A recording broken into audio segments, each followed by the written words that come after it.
حضرت عمر فاروق فرماتے ہیں ان کے انتقال کو 3 دن ہوئے تھے، میں مسجد نبوی میں بیٹھا تھا، 2-3 چھوٹی چھوٹی بچیاں آ گئی، کہنے لگی چاچا آپ خلیفہ بنے ہو؟ میں نے کہا پتر میں بناؤں؟ تو کہنے لگی چلیں پھر عصر کے بعد ابو بکر صدیق ہمارے گھر جاتے تھے۔ میں نے کہا پتر آپ کے گھر کیا ہے؟ کہنے لگی ابا فوت ہو گئے، بھائی کوئی نہیں، ہم نے نا بکریاں رکھی ہوئی ہیں، وہ روز عصر کے بعد آتے تھے، بکریوں کا دودھ دھو کے ہمیں دے جاتے تھے، کچھ پی لیتی تھی، کچھ بیچ کے گزارا کر لیتی۔ 3 دن ہو گئے، میری ماں روتی ہے، بہنیں روتی ہیں، کون آئے گا؟ چاچا چلو گے؟ تو حضرت عمر کی تو داڑھی بھر گئی آنسوں سے، چادر اٹھا کے کندھے پہ رکھی، بیٹیاں آگے آگے، عمر پیچھے پیچھے۔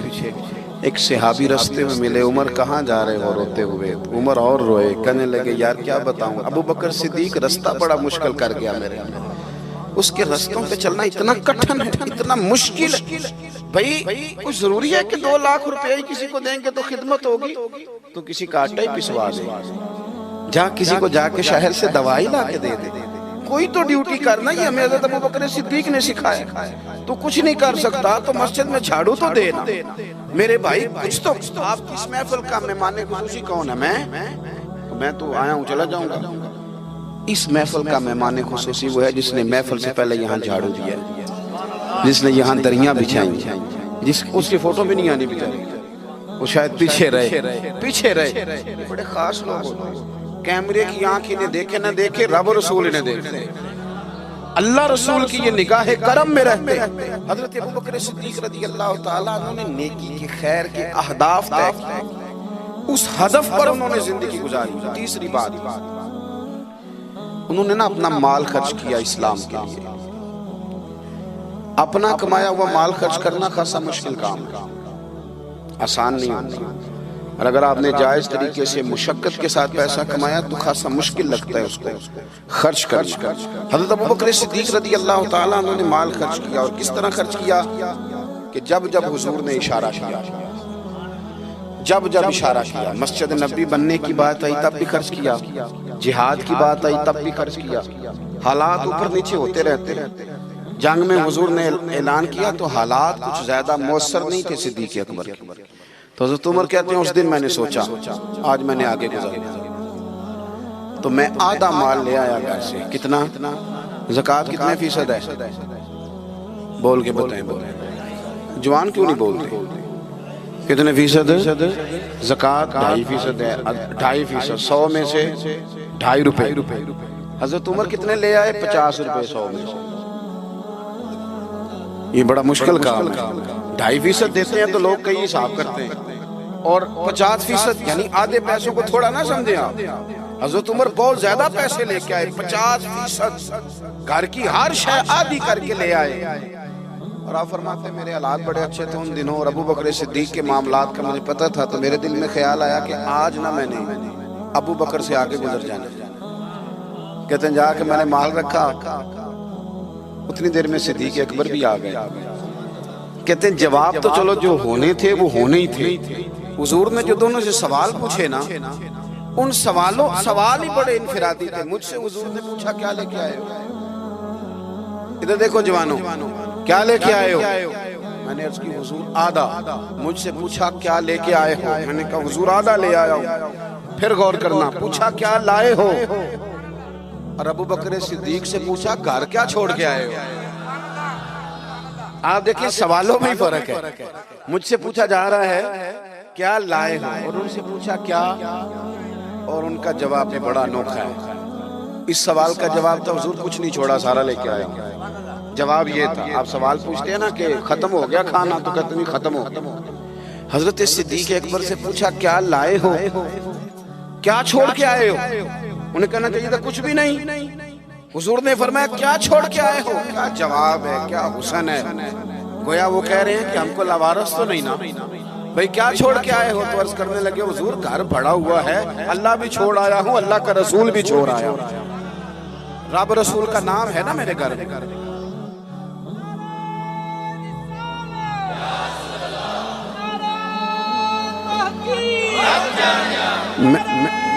سنیں فرماتے میں نا اللہ اور اس کے رسول، او بھائی ہمارے گھروں میں سارا کچھ ہے آج کل، اللہ رسول کا نام نہیں، معاذ وہ کیا کہہ رہے تھے؟ جھاڑو پھیر کے ہر شے لے آیا، پر گھر میں اللہ رسول کا نام، اللہ رسول کا ذکر میرے گھر میں ہے۔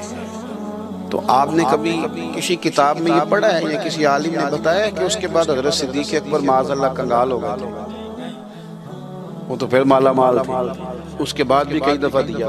وہ سبق بتا رہے ہیں، سبق ہمیں کہ رب رسول کے نام پہ سارا کچھ بھی لٹا دو گے نا تو گھر میں اللہ رسول کا نام ہونا چاہیے، بڑی برکتیں اللہ عطا فرمائے۔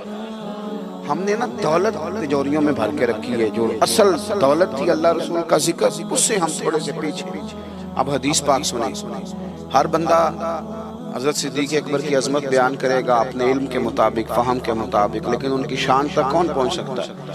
حضرت ابوبکر صدیق رضی اللہ تعالیٰ عنہ کی شان میں بڑی حدیثیں ہیں، لیکن میں اس حدیث پہ آ کے ٹھہر جاتا ہوں، طبیعت جم جاتی ہے کہ یار یہ کیا معاملہ ہے۔ نبی پاک علیہ السلام نے فرمایا، لوگوں میرے پاس جس کے بھی پیسے آئے ہیں نا میں نے امانت سمجھ کے خرچ کیے، لیکن جب ابوبکر صدیق کے پیسے آئے میں نے اپنے سمجھ کے خرچ کیے، اپنے سمجھ، فکر کوئی نہیں، جہاں مرضی لگا، اپنے سمجھ کے خرچے۔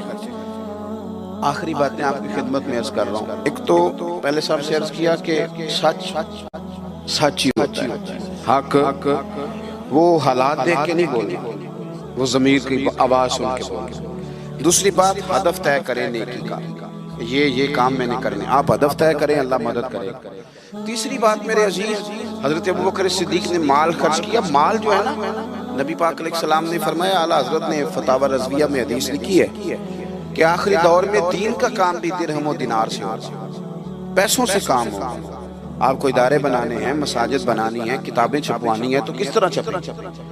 اپنا مال اور ہم نے یہ ذمہ دے دیا امیروں کو کہ امیر خرچ کریں گے، حالانکہ ہم نے وہ حدیثیں نہیں پڑھی کہ ایک صحابی کلو کھجورے لے کے آ گئے اور مسجد نبوی میں مال کا ڈھیر لگا ہوا تھا، تو حضور نے فرمایا یہ کلو کھجورے نا سارے مال کے اوپر بکھیر دو، جتنا سب کو ثواب ملے گا اتنا اسے 1 کلو والے کو ملے گا۔ تو ہم نا وہ ذوق نہیں پیدا کر پا رہے کہ 10 روپے کی اللہ رسول کی نظر میں اخلاص والے 10 روپے کی بڑی قدر، ہم سوچتے ہیں کہ وہ نا سارا کچھ چودھری صاحب ہی آ کے کریں گے، حالانکہ برکت والا جو مال ہوتا ہے اس میں بڑی خیر ہوتی ہے۔ آخری بات جو بڑی ضروری ہے اس پر غور کریں، فیصلے زندگی میں جب بھی کریں انصاف پر مبنی کریں، محبت دیکھ کے فیصلہ نہ کریں۔ محبت اور ہوتی ہے، قابلیت اور ہوتی ہے۔ مجھے پر ہونا یہ فطری بات ہے، لیکن اس کا قابل ہونا یہ ایک الگ بات ہے۔ ہر باپ کو اپنے بیٹے بیٹی سے محبت ہوتی ہے، یہ فطری تقاضا ہے، لیکن وہ قابل بھی ہو یہ ضروری نہیں ہوتا۔ حضرت صدیق اکبر کے اپنے بیٹے موجود تھے، وہ جاتے وقت کسی کو بھی خلیفہ بنا دیتے، موجود تھی ان کی اولاد، مسلمان تھی، کلمہ پڑھتی، صحابی تھے، 4 نسلیں صحابی ہیں حضرت صدیق، بنا سکتے تھے نا۔ اور حضرت عمر نے تو کبھی ایسا نہیں کیا کہ تحفے بھیجے ہوں، دوستی بڑھائی ہو، بلکہ وہ تو کہتے ہیں کہ ہماری تو نیکیوں میں آگے گزرنے کی دوڑ ہی لگی رہی، ساری معاملہ دوڑ میں رہا۔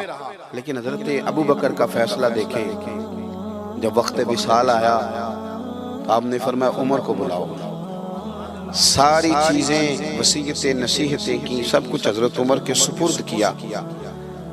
لوگوں نے کہا کہ ابوبکر صدیق یہ تو بڑے سخت آدمی ہیں، آپ ایک سخت گیر آدمی کو بنا کے جا رہے ہیں۔ تو نبی پاک صلی اللہ علیہ وسلم کے غلام نے کیا جواب دیا؟ فرمانے لگے میں اس وقت دنیا سے جا رہا ہوں، اس موقع پہ بڑا جھوٹا آدمی بھی سچ بولنے لگا، میں جب اللہ رسول کی بارگاہ میں جاؤں گا تو مجھ سے پوچھا جائے گا کہ امت کے بارے میں کیا فیصلہ کر کے آئے ہو، تو میں کہوں گا امت میں جو سب سے بہترین تھا اسے امت کا سربراہ بنا کے آیا۔ ہم لوگوں نے نا فیصلے میرٹ میں نہیں کیے، کبھی الیکشن ہو رہے ہیں، فلاں کام ہو رہا ہے، ووٹ کس کو دینا، کہتے ساری برادری ادھر ہے۔ اب برادری کو چھوڑیں، یہ بتائیں سچ کدھر ہے، حقیقت کدھر ہے؟ وہ کسی اور برادری کا بندہ الیکشن لڑ رہا ہے تو وہ بندہ اگر ٹھیک ہے تو ٹھیک ہے، پھر آپ برادری نہ دیکھیں، پھر تو شخص دیکھیں کہ وہ صحیح جا رہا ہے۔ حضرت عمر کے فیصلے ہمیشہ میرٹ ہے، حضرت ابوبکر کے فیصلے ہمیشہ میرٹ ہے، حضرت عثمان غنی، مولا علی شیر خدا، ان لوگوں کے فیصلے ہمیشہ حق کی بنیاد۔ حضرت عمر کو بنا کے گئے. میں نے دوستوں سے کہا تھا اس سال، میں نے کہا تھا کہ حضرت عمر کے حالات پر زیادہ کتابیں ہیں، ان کے واقعات زیادہ ہیں، چونکہ انہیں وقت زیادہ ملا نا 10-11 سال.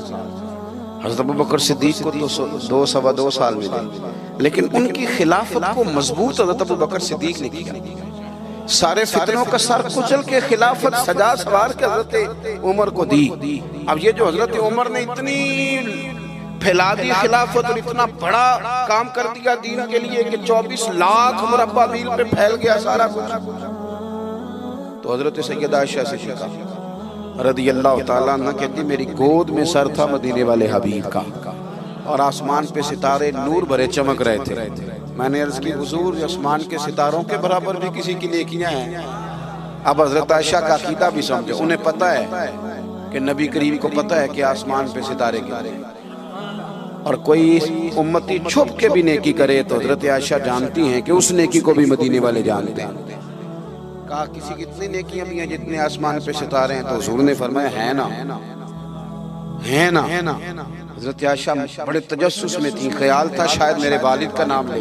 کس کی؟ تو حضور نے فرمایا فاروق اعظم کی. بیٹیوں کا باپ سے پیار، تو کہتے میں نے فوراً عرض کی حضور میرے والد کا کیا حال ہے، ان کا بھی تو عالم بتائیں نا. تو نبی پاک نے فرمایا عائشہ عمر کی زندگی بھر کی نیکیاں ہوں تو ابوبکر کی ایک نیکی کا مقابلہ نہیں کرتی. اب بات کو سمجھے کہ کتنا مضبوط ہے وہ شخص، کتنا مضبوط ہے کہ حضرت فاروق اعظم رضی اللہ تعالیٰ عنہ کے خیر کے کاموں میں بھی درجہ جناب صدیق اکبر کا زیادہ ہے. ہدف طے کریں، مہربانی کریں زندگی کو ضائع نہ کریں. لمحات بڑے ضائع ہو گئے، اور ثابت کرنے کی بھی کوشش نہ کریں کہ ہم صحیح چل رہے ہیں. ہم چلتے رہیں، وقت خود بخود ثابت کر دے گا. وقت ثابت کر دیا کرتا ہے کہ جناب یوسف بے گناہ بھی ہیں اور سچے بھی ہیں، اور وقت ثابت کر دیا کرتا ہے کہ وہ مصر کے جیل خانے کے نہیں، مصر کے تخت کے وارث ہیں. تو آپ کام کریں، کوشش کریں، دین کے لیے آگے بڑھیں. آپ لوگوں کی فلاح کے لیے، وطن کی فلاح کے لیے حضرت صدیق اکبر رضی اللہ تعالیٰ عنہ نے ہمیں کہا کہ ڈھونڈ ڈھونڈ کے نیکی کرو، جو تم سے ممکن ہو سکے وہ خیر کا کام کرو. دعا کرتا ہوں جو میں نے کہا ہے اللہ اسے قبول فرمائے. آپ لوگ بیٹھے جی، کس نے اٹھایا؟ تشریف رکھیے. اور جہاں ہم گفتگو کے دوران بھول گئے اللہ ہمیں معاف کرے.